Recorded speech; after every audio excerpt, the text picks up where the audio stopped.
Hey guys, so this is going to be like a trend inspired makeup look, and it's from the spring, one of the spring summer trends of this year. I tend to go on the MAC trends. I just find they're easier to follow and they're usually quite concise, and there's 4 trends that usually come out this year. So this is going to be the first of the 4 trends. I will show the other 3 in another few videos coming up over the next few weeks. And this is my favourite trend of the spring summer season, and it's called neon. So this is the colour trend, and I absolutely love the colour trends pretty much every year. This colour trend is a little bit softer than the one from last season, which was a bit more graphic and more stamped on, whereas this season's neon trend is a little bit more blown out, a little bit softer than the last one. So it's about blending and, you know, that kind of soft infusion of colour, which I love, but it's bright colour. So I've been really rocking my neon over the last few weeks. I really love getting to wear these bright pops of colours. So pops of colour, yeah, pops of colour. So I'm going to start off quickly and show you what I have on my face. Decided to skip the foundation. You've seen it a million times before, and I have a video up just before this that shows how I apply this pretty much. The only difference is I applied my Dermablend concealer or foundation, which I applied in the last video, but I just mixed it in a little bit of a lighter foundation, which is the Airtaunt Pure, also by Vichy, both in the paler colours, and applied that all over. And I have some of my MAC Mineralized concealer underneath my eye and my BH Cosmetics primer on, and I have my eyebrows done just with the light brown eyeshadow. So for this look, I'm taking inspiration from the Vivienne Westwood show for Spring Summer 12 for her red label, and it's a really fun colourful look that focuses mainly on the eyes and a bit on the cheeks, and the lips are pretty much bare. And I will of course put a picture on my blog, which is linked below. And it's mainly done using beautiful olive and chartreuse greens on the eyes, which are really fun and bright and spring inspired. So I have a bit of true chartreuse, yeah, paint stick here in this sample pot, and I also have this green, exotic green eyeshadow by Shiseido. Both of them are cream. So I'm going to start off and apply the true chartreuse just using a blending brush and get some of it onto the brush. And this is mainly going to be focused on the actual lid and the inner corners of my eye. So I love these paint sticks. I think that they're really good for just applying a pop of colour. They blend really well. Probably would need a primer underneath though, as they do have a tendency to crease, which may or may not be a problem free. And then put a little bit underneath the eye as well. This is one of those looks where you can just have fun and apply the colour wherever you feel like it. Now I'm just going to get my Shiseido and get some more on the same brush. I always start with the lighter colour first so that you can go into the darker colour without having to clean your brush off. And I'm applying that mainly to the outer half of my lid and into the crease a wee bit. And then underneath the outer half of my lower lid. In the actual look, the Vivienne Westwood one, it's quite winged out, so if you feel like doing that, go ahead. You might not want to wing it out, it's up to yourselves. So that's just our base down, so that'll give us an idea of where we can apply our other products. And for the greens, I'm using my Golden Olive pigment by MAC, which is this beautiful golden olive kind of green colour. And I have, I think this is old gold. This is the remnants of a pot that fell all over my mat one day a long time ago. And I also have some teal pigment, just to add a little cool injection in there as well. So I'm going to start off with my old gold pigment. And I'm applying this mainly to the inner corner. Doesn't of course have to be MAC, I'm just using them because I just haven't used my pigments in ages, and I do feel that they tend to go unloved a little bit. So I just wanted to give them a crack. And that's mainly just going on that inner third section of my eye, all the way up to the eyebrow. It's up to yourselves how brave you feel about going up towards the hairs, and a little bit underneath. Because these colours are more blown out and not so graphic, I'm quite comfortable using a very loosely packed blending brush. I don't feel like I need to pack it on, you know, so that it looks really graphic. Next I'm going to go into my golden olive pigment here, and I'm going to put that over the crease. and blend it up a little bit. So of course I didn't powder my base before I did this in case I need to clean up, because these wee pigments can be buggers for falling down. And then wing that out a teeny bit and apply it underneath as well. So this isn't something you need to spend all day blending. You can just be quick enough with it. Just do the same to this eye.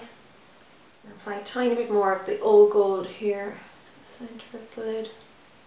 And then for the teal pigment, you want to pack that on a little bit more opaquely and make it quite strong. So I'm using a small smudge brush. This is my NYX one.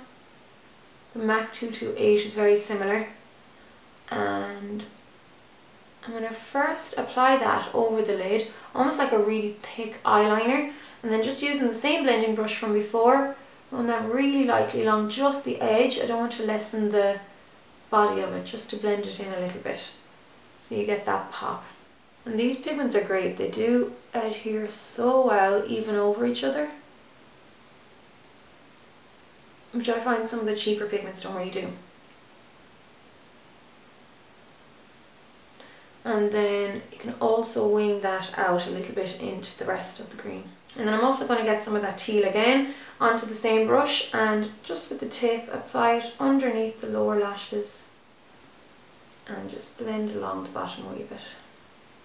Now, if you're not comfortable using so much metallic around the eye, of course you can go for more mattes, but I'm just using metallics. They're quite big for the spring summer season. I'm just going to pick up some of that teal then on the tip of my blending brush and wing it out a little bit, and then just clean the brush again. So it is quite a painterly look. It's not like you can tell where one colour starts and the other one stops. Definitely not for everyone. I know a lot of people won't like this look, and that's absolutely fine. It doesn't bother me one bit. I think it'd be really boring anyhow if everyone did and liked the same looks. I'm going to pick up a little bit more of the teal, so you can just like chop and change between the colours you're using, putting some more of that teal up there over the crease. So quite like my last video, the Jessica Stam inspired one, this is all very much about layering as well. And then if you want, you can go in with a very clean blending brush, so that has nothing on it, and just go around the edges. So this is just to make sure it's really diffused, really blown out, really soft, which is what this is all about really. Okay, so now I'm going to pop a bright blue, what would I call this blue? It's a real, just a real aqua fun blue, and this is an Aqua Eyes by Makeup Forever, and it's in the number 7L. I'm going to pop that onto my waterline. I love these guys for their staying power in the waterline. Once they're on, they don't really budge. And you can bring it down onto the lashes a little bit. And if you want, you can apply a little bit of that above the lash line as well. It will add subtle but a little bit more definition, and it'll help with the next step also. So for the look at the actual Vivienne Westwood show, what they did was they painted some false lashes with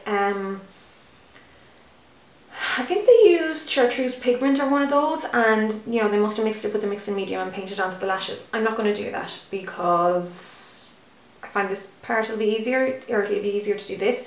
So what I'm doing is just using a blue mascara, and this one is from Pennies or Primark, I think, and it's surprisingly decent. So of course this is something that might not float your boat, but I'm just going to go ahead and do it for this look.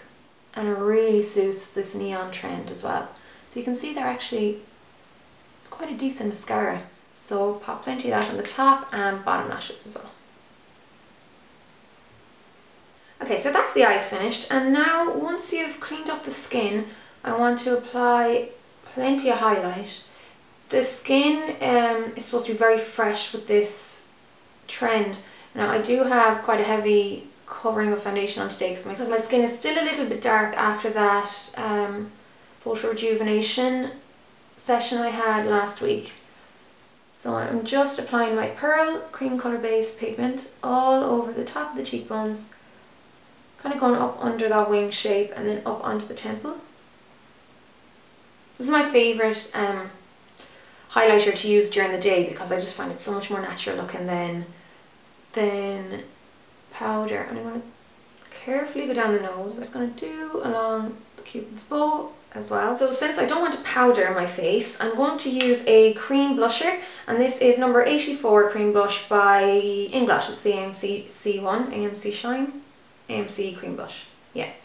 And what I'm going to do is apply that just to the back of my hand, so there's not a huge amount on my finger, and then I can just lightly build it up as I go along.